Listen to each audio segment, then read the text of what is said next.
ભારતીય સેનામાં ફરજ પૂર્ણ કરી ઈશ્વરિયા પરત આવતા યુવાનનું ભાવ અભિવાદન સામૈયા થયા હતા. ભારતીય સેનામાં ફરજ પૂર્ણ કરી આવતા ઈશ્વરિયાના યુવાનનું ભાવ અભિવાદન સામૈયું કરવામાં આવ્યું. ભારતીય સેનામાં સિહોર તાલુકાના ઈશ્વરિયા ગામના યુવાન શ્રી પુનિત પરમારે 17 વર્ષની સેવા પૂર્ણ કરી વતનમાં આગમન કર્યું છે. ઈશ્વરિયા ગામના યુવાન સેના પોલીસમાં જોડાઈને ફરજ પૂર્ણ કરી આવતા આગેવાનો અને કર્મચારીઓ સાથે ગ્રામજનો દ્વારા સન્માન અને હરખભાવ સાથે શ્રી માંગલ માતા સ્થાનથી દર્શન સાથે અભિવાદન સામૈયું કરવામાં આવ્યું. આ પ્રસંગે શ્રી પુનિત પરમારે પ્રાથમિક શાળાના સ્મરણ અને ગ્રામજનો તેમજ સરકારની યોજના સાથે આ કારકિર્દી માટે સૌના તરફથી મળેલ માર્ગદર્શન અને પ્રોત્સાહન માટે આભારની લાગણી વ્યક્ત કરી છે.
મારું નામ પરમાર પુનિતભાઈ, ગામ ઈશ્વરિયા ગામની પ્રાથમિક શાળામાં મેં આ અભ્યાસ કરી અને દેશની સરહદ સુધી પહોંચ્યો.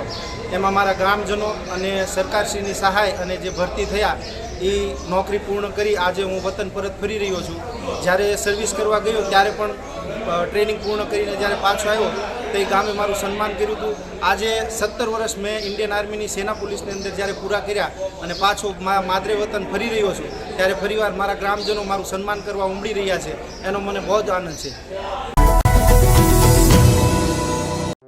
સમાજ માટે, સત્ય માટે, સત્યપૂર્ણ સમાચાર પ્રસારણ આપના મોબાઈલ પર તરત જ લાઈક કરો, શેર કરો અને સબસ્ક્રાઈબ પણ કરો.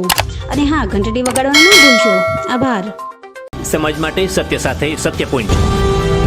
અહેવાલ, સમાચાર તથા જાહેરાત પ્રસારિત કરવા સંપર્ક સાધો. સત્યપુંજ સમાચાર પ્રસારણ, લબ્ધિ કોમ્પ્લેક્સ, તાલુકા પંચાયત સામે, સિહોર.